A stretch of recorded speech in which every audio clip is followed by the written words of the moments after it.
আজ দুটো গল্প বলবো, অতীত আর বর্তমানকে মিলিয়ে।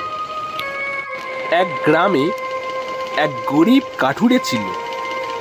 তার সম্বল বলতে একটি কুড়াল ছিল। সেটি দিয়ে সে রোজ জঙ্গলে গিয়ে কাঠ কেটে বাজারে বেচে আসতো। একদিন সকালে, যাই বেলায় বেলায় কাঠ কেটে নিয়ে আসি, কাল সকালে আবার কাঠগুলো বাজারে নিয়ে গিয়ে বেচতে হবে। অনেকটা পথ যেতে হবে, দেরি করে লাভ নেই। যাই, তাড়াতাড়ি পা চালিয়ে যাই। অনেকটা জঙ্গল। সে কাঠ কাটতে জঙ্গলে গেল। জঙ্গল ঘুরতে লাগলো। না, আজ জঙ্গলে সেরকম ভালো কাঠও দেখছি না। কি কাটবো? না, এখানেও নেই। একটা গাছে শুকনো কাঠ নেই। ওই ওই নদীর ধারেই যাই, দেখি ওই দিকে যদি কোনো গাছ পাওয়া যায়। ওই তো নদীর ধারে নিচু হয়ে আছে ওই গাছ, মনে হচ্ছে অনেক কাঠ হবে। যাই তো, এই গাছটাতে ভালো কাঠ আছে। সে তখন কাঠ কাটা একটি ডাল কাটতে গিয়ে যেই না কোপ মেরেছে, তার হাত ফসকে কুড়ুলটি জলে পড়েছে। যা, কি সর্বনাশ হলো! কুড়ুলটা জলে পড়ে গেল। হায় রে, এখন আমার কিভাবে দিন চলবে? একটা মাত্র আমার কুড়ুল ছিল। সেই কুড়ুল দিয়ে আমি যা কাঠ কেটে আনতাম, সেই কাঠ বেচে আমার সংসার চলতো। আমি এখন কি করি? হায় ভগবান, আমি কুড়ুল কোথায় পাই? কি সর্বনাশ হয়ে গেল! হায় রে হায়! সে অঝরে কাঁদতে লাগলো। সেই কান্না শুনে জল দেবতা উঠে আসে এবং বলে, তোমার কি হয়েছে? তুমি নদীর পাড়ে বসে কাঁদছো কেন? কি হয়েছে তোমার? এত কাদার কারণ কি? আমায় যদি বলো, আমি কিছু করতে পারি। আহা, আপনাকে তো আমি চিনতে পারলাম না। আপনি কে? আমি জল দেবতা, এই সরোবরেই থাকি। তা তুমি কাঁদছো কেন? কি হয়েছে তোমার? নির্ভয়ে তুমি বলতে আমি পারো। একজন গরিব কাঠুরে। একটি মাত্রই কুড়াল ছিল, যা দিয়ে প্রতিদিন জঙ্গল থেকে কাঠ কেটে বাজারে বেচে যা পয়সা পেতাম, তাই দিয়ে আমার সংসার চলতো। কিন্তু আজ আমার কপালটাই এতই খারাপ, এই জঙ্গলের কোথাও কাঠ পাইনি। তাই তাই এই নদীর ধারের এই গাছটাতে কাঠ দেখে কাঠ কাটতে শুরু করি। আর আমার ভাগ্য দেখো, হঠাৎই যেই না একটা কোপ মেরেছি, অমনি আমার হাত ফসকে কুড়ালটা জলে পড়ে যায়। তাই তাই আমার দিন কিভাবে চলবে ওই কুড়ুলটা ছাড়া? তাই আমি ও, আমি বুঝেছি। তুমি চিন্তা করো না, আর কেঁদো না। আমি তোমার কুড়াল এনে দিচ্ছি।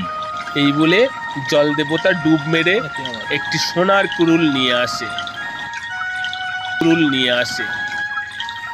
এই নাও, এটা তো তোমার। নাও। কাঠুরে বলে, না না, এটা আমার নয়, এই কুড়াল আমার নয়। দেবতা বলে, ও আচ্ছা, ঠিক আছে, এবার তোমার কুড়াল নিয়ে আমি আসছি। বলে আবার জলে ডুব দেয় এবং একটি চাঁদির কুড়াল নিয়ে দেবতা বলে, তাহলে এইটা তো তোমার। নাও, এই নাও তোমার কুড়াল। কাঠুরে বলে, আরে না না, এটা আমার নয়, আমার সোনারও নয়, চাঁদিরও নয়, আমার তো লোহার কুড়াল। দেবতা বলে, আচ্ছা, ঠিক আছে। বলে আবার ডুব মারে এবং লোহার কুড়ালটা নিয়ে আসে। দেবতা এসে বলে, এইটা তো তোমার। হ্যাঁ, এইটা তোমার কুড়াল বুঝি?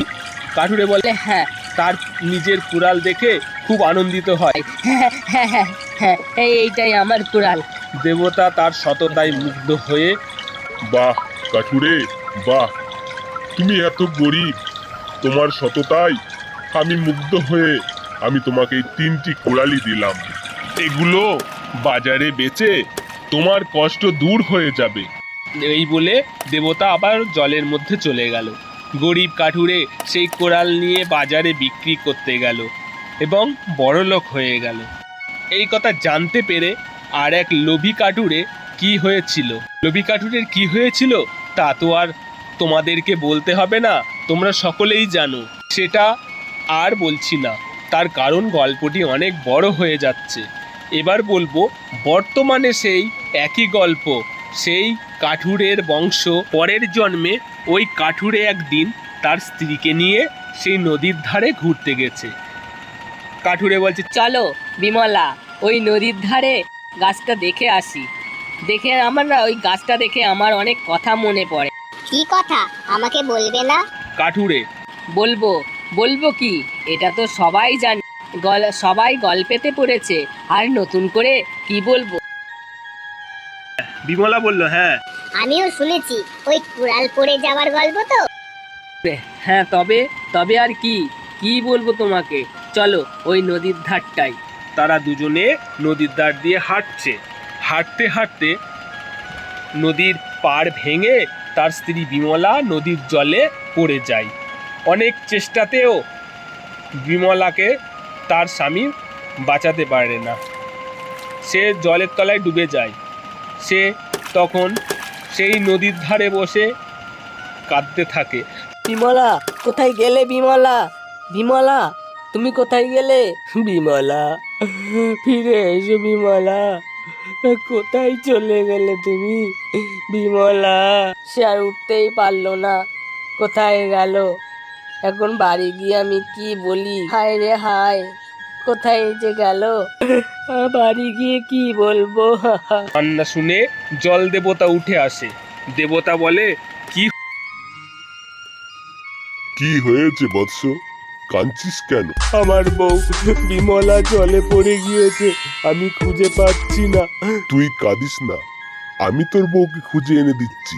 বলে সে জলের তলায় গিয়ে একটা সুন্দর অপরূপা রূপসী এক কন্যাকে নিয়ে আসে। এটা তো তোমার স্ত্রী। কাঠুরের সেই পুরনো কথা মনে পড়ে যায়। সে তখন বলে, হ্যাঁ, এটাই আমার স্ত্রী। তখন জল দেবতা বলে, আরে লোভী, তুই তো পূর্বজন্মে সৎ এবং নির্লোভ একজন ব্যক্তি ছিলিস, আর এই জন্মে তোর কি হয়েছে? হ্যাঁ, তুই পরের বউকেও নিজের বউ বলতে দ্বিধাবোধ করছিস না? হ্যাঁ পাপী। দেবতা, আমায় মাফ করবেন, এটা আমি জেনে বুঝেই বলেছি। তার মানে?